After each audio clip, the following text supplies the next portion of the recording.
Hi, hello, నమస్తే. నేను మీ భూపేష్ని.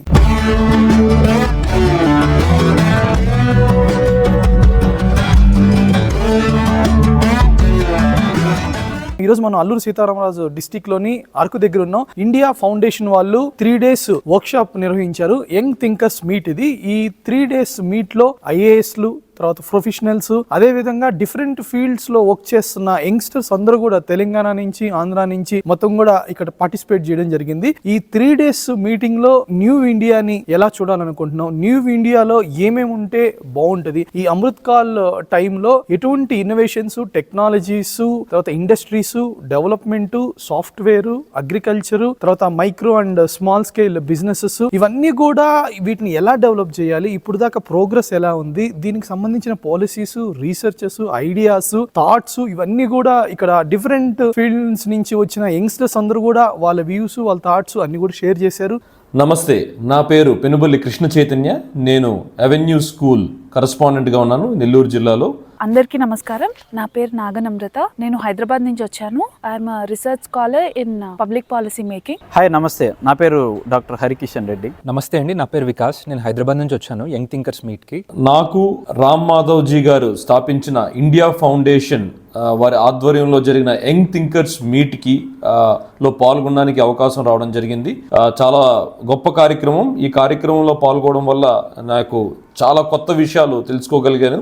ముఖ్యంగా మన యువత పాత్ర ఏంటి, ఈ రాబోయే 25 సంవత్సరాల్లో మన భారతదేశం ఏ విధంగా ముందుకు వెళ్ళబోతుంది అనే దానికి దాంట్లో యువత పాత్ర ఏంటి, ఈ అమృత్ కాల్ ఏదైతే ఉందో 2047 కల్లా మన భారతదేశం అమృత్ కాలంలో భాగంగా మనం ఏ విధంగా పురోగతి సాధించబోతున్నాం అనే దాని మీద వివిధ బ్యాక్గ్రౌండ్స్ నుంచి వచ్చిన చాలా మంది యువత ఈ కార్యక్రమంలో పాల్గొనడం జరిగింది. ముఖ్యంగా నాకు నచ్చిన అంశం ఏదైనా ఉందంటే బిల్డింగ్ న్యూ ఇండియా అనేది చాలా గొప్ప కార్యక్రమం. దీంట్లో మన former chief secretary LV Subrahmanyam గారు కావచ్చు, ఐఏఎస్ కరణ్ రాజు గారు కావచ్చు, అదేవిధంగా మన India foundation chairman Ram Madhav ji, మన central university academic dean professor Sheela Reddy గారు వారి ఆలోచనల్ని యువతతో పంచుకోవడం జరిగింది. మన భారతదేశానికి స్వతంత్రం వచ్చి 75 సంవత్సరాలు కంప్లీట్ అయ్యి మనం 100 సంవత్సరాల వైపు అడుగులు వేస్తూ ఉన్నాం. ఈ తరుణంలో భారతదేశాన్ని ఏ విధంగా ముందుకు తీసుకుపోగలం అనే దానిపైన ఈరోజు మనం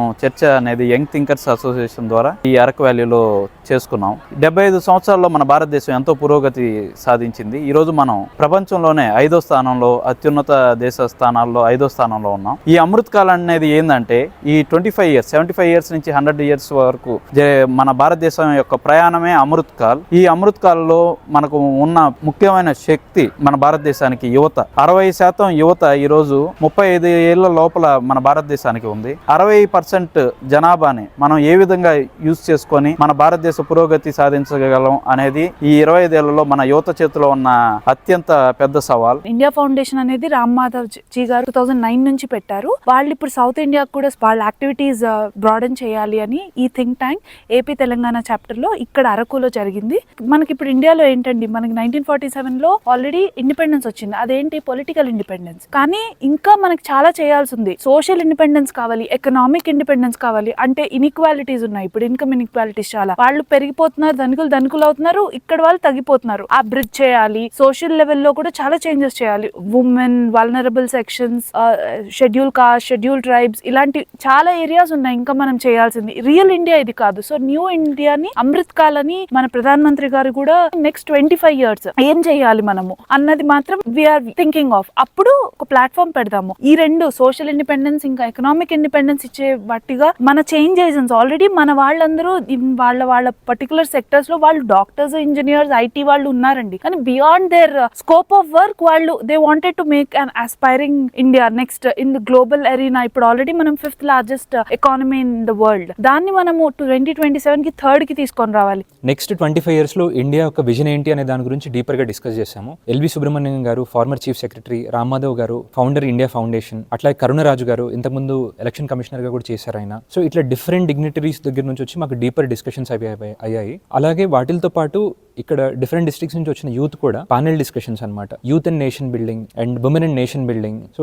ఆంటర్ప్రినర్షిప్ గురించి కానివ్వండి, ఇలా డిఫరెంట్ థీమ్స్ గురించి మేము డిస్కస్ చేశాము. అండ్ మెయిన్గా ఏంటంటే మనం ఒక 19th century చూసుకుంటే అది యునైటెడ్ కింగ్డమ్ది, బ్రిటిష్ వాళ్ళు డామినెంట్ ఫోర్స్గా ఉన్నారు ప్రపంచంలో. తర్వాత 20th century చూసుకుంటే అమెరికా అనేది డామినెంట్ ఫోర్స్గా ఎమర్జ్ అయింది. 21st centuryలో మట్టికి India is going to be the emerging force అనమాట. ఎమర్జింగ్ ఫోర్స్గా ఉన్నాము, మనం డామినెంట్ ఫోర్స్ అవ్వబోతున్నాం అనమాట. ఎందుకనంటే మనకి 35 years లోపు దాదాపు 65% ఆఫ్ అవర్ పాపులేషన్ ఉంది. మనందరిది democratic country, English speaking population ఉన్నారు, టెక్నాలజీ మనం చాలా అడ్వాన్స్డ్గా ఉన్నాము. ఈ అన్నిటిని బేస్ చేసుకుంటే we are going to be force to reckon with అనమాట. ఈ 25 yearsలో మెయిన్గా మనం ఏంటంటే యూనిటీ, కంట్రీలో ఉన్న వాళ్ళందరూ యునైటెడ్గా ఉండాలి అనేది ఒక విజన్ అనమాట. దాంతోపాటు ప్రాస్పెరిటీ, వెల్త్ క్రియేట్ చేసుకుంటూ మనం ఎకనామిక్ హబ్గా ఎమర్జ్ అవ్వాలి, ఎకనామిక్ పవర్ హౌస్గా ఎమర్జ్ అవ్వాలి అనేది ఒక డ్రీమ్ అనమాట. దాంతో పాటుగా డిగ్నిటీ అందరికీ రావాలి, డెవలప్మెంట్ అనేది అందరికీ అందాలి అనేది. ఇలా వేరియస్ థీమ్స్ తోటి తీసుకొని మనం ఒక 5 important goals తీసుకొని ముందుకెళ్తున్నాము. ఇది ఖచ్చితంగా మనం అచీవ్ చేయగలుగుతాము, కానీ దీనికోసం ప్రజల భాగస్వామ్యం అనేది చాలా ఇంపార్టెంట్. దాంట్లో అతి ముఖ్యంగా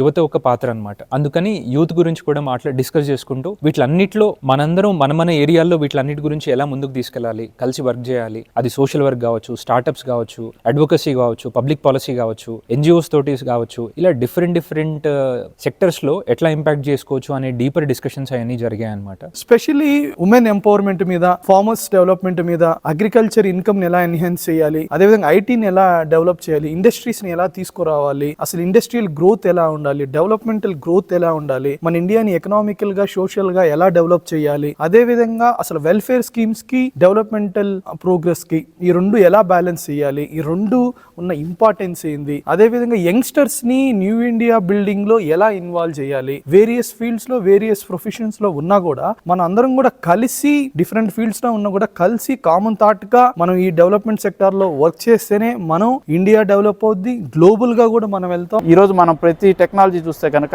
ఫారిన్ టెక్నాలజీని తీసుకొని మనం ఇక్కడ వాడుకుంటున్నాం. మన ఇండియానే టెక్నాలజికల్ హబ్ అవ్వాలి. మనం ప్రపంచానికి ఒక విశ్వగురువు మన భారతదేశం. ఒకటి సూపర్ పవర్ అనేది కనుక అవ్వాలి అంటే ప్రతి రంగంలో కూడా మనం ఆ విధంగా పర్ఫామ్ చేయగలగాలి. ఇవాళ రోజున చూసుకుంటే మన ఇండియన్స్ గూగుల్ కానీ, మైక్రోసాఫ్ట్ కానీ ఇలాంటి వాటికి అధినేతలుగా ఉన్నారు. కానీ గోయింగ్ అహెడ్ అలాంటి కంపెనీస్ మన దగ్గర రాగలగాలి. మన దగ్గర ఐఫోన్ వస్తే అందరూ మన ఇండియన్స్ లైన్లో ఉండడం కాదు, మన దగ్గర వచ్చే ప్రోడక్ట్ గురించి వేరే కంట్రీలో వాళ్ళు వెయిట్ చేయగలగాలి. ఒక హ్యారీ పాటర్ బుక్ కోసం మన వాళ్ళు లైన్లో ఉండడం కాదు, ఇండియన్ ఆథర్స్ రాసిన లిటరేచర్ గురించి ఫారిన్ లో కూడా డిమాండ్ ఉండి వెయిట్ చేసేటట్టుగా. ఒక అవెంజర్ సినిమా రిలీజ్ అయితే మన వాళ్ళు వెయిట్ చేసి లైన్లో ఉండడం అని కాకుండా మన మూవీస్ కి గ్లోబల్ ఆడియన్స్ అంతా కూడా ఎదురు చూస్తూ ఉండగలగాలన్నమాట. అది స్పోర్ట్స్ కావచ్చు, ఒలింపిక్స్ కావచ్చు, లిటరరీ కావచ్చు, ఆర్ట్స్ కావచ్చు, మ్యూజిక్ కావచ్చు, ఫుడ్ కావచ్చు. ఎక్కడోనో డామినోస్, పిజ్జా వచ్చి మన దగ్గర అవుట్లెట్స్ పెట్టడం కాదు, మన Indian food global footprint ఉండగలగాలి. అట్లాంటిది మీరు ఏ కంట్రీ అయినా చెప్పండి ప్రపంచంలో, అక్కడ ఇండియన్స్ ఉన్నారు, ఒక ఎకో సిస్టమ్ ఉంది. సో అట్లా గ్లోబల్ ఫుట్ ప్రింట్ ఉన్న ఇండియా చాలా ఫాస్ట్ గా ఎమర్జ్ అవ్వగలుగుతుందండి. మన ఫ్యామిలీలో కానీ ఎవరైనా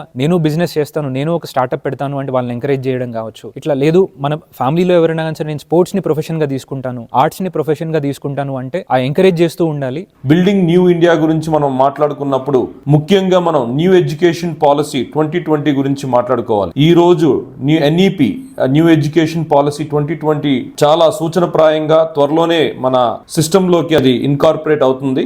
ఈ న్యూ ఎడ్యుకేషన్ పాలసీ ద్వారా చాలా విప్లవాత్మకమైన మార్పులు రాబోతున్నాయి మన ఎడ్యుకేషన్ సెక్టార్ లో.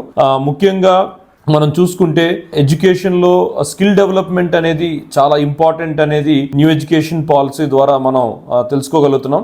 విద్యార్థులు నైపుణ్యాలను ఏ విధంగా పెంపొందించుకోవాలనేది స్కూలింగ్ దశ నుంచే వాళ్ళకి వొకేషనల్ ట్రైనింగ్స్ ఇప్పించడం కావచ్చు, వాళ్ళకి స్కిల్లింగ్, రీస్కిల్లింగ్, అప్స్కిల్లింగ్ అనే కాన్సెప్ట్స్ని పరిచయం చేయడం కావచ్చు. ఇవన్నీ కూడా మనకి న్యూ ఎడ్యుకేషన్ పాలసీలో భాగంగా రాబోయే తరాలకి ఒక మంచి భవిష్యత్తును అందించేదానికి ఒక మంచి ప్రణాళిక సిద్ధమైంది. అదే విధంగా మనం చూసుకుంటే స్కిల్ డెవలప్మెంట్ లో భాగంగా మన విద్యార్థులు చాలా మంది కూడా చదువుకుంటున్నటప్పుడే 2 సంవత్సరాలకే డ్రాప్ అవడం, వాళ్ళకి డిగ్రీ లేకపోవడం వల్ల కూడా చాలా మంది విద్యార్థులు ఇబ్బంది పడుతున్నారు. న్యూ ఎడ్యుకేషన్ పాలసీ వీళ్ళకి ఒక మంచి అవకాశాన్ని ఇస్తుంది. ఈవెన్ 2 సంవత్సరాలు చదువుకున్న విద్యార్థులకు కూడా డిగ్రీ సర్టిఫికేట్ ఇవ్వడం వల్ల వాళ్ళు అనుకున్న రంగాల్లో వాళ్ళు ముందుకు వెళ్ళడానికి ఒక మంచి అవకాశం దొరుకుతుంది. ఈ విధంగా ఇప్పుడు గవర్నమెంటే అన్ని చేయలేదండి. Government is very limited. వాళ్ళ ఇన్ఫ్రాస్ట్రక్చర్ కానీ, ఫండింగ్ కానీ, ఇప్పుడు ట్యాక్సెస్ ఎన్ని వస్తాయండి, 3-4% వస్తుంది. ఎక్కువ వాళ్ళకి రెవెన్యూ జనరేషన్, వాళ్ళు చేసేది ఫెసిలిటేషన్. మిగతా పనంతా ఎవరు చేయాలి? మనందరము చేయాలి as Indian citizens. Social movement తీసుకొని రావాలి. ఎలా చేయొచ్చు? ఫర్ ఎగ్జాంపుల్, అందరూ జాబ్స్ కోసమే వెతకాలని లేదు. స్మాల్ టౌన్ డెవలప్మెంట్, మన టౌన్స్ చుట్టూతా ఒక స్టార్ట్అప్, చిన్న స్టార్ట్అప్ చేయొచ్చండి. పెద్ద ఐడియాస్ అవసరం లేదండి. ఇండియా ఈజ్ హ్యూజ్లీ ఆల్రెడీ, మనకున్న social background and all, we already are well connected. So ఒక low level skill, mid level skills ఉన్నా కూడా ఒక చిన్న మనకి బిజినెస్, ఏదో ఒక చిన్న ఐడియాస్ అండి, that will make a huge impact. కాకపోతే ఒక కన్సిస్టెంట్ గా ఒక 7-8 years ఆల్రెడీ మనకి స్టార్ట్అప్ ఇనిషియేటివ్స్ అని చాలా ఇస్తున్నారు సపోర్ట్ కూడా. అవి మనకు తెలియవు, కానీ తెలిసిన వాళ్ళ దగ్గర we can go back and no.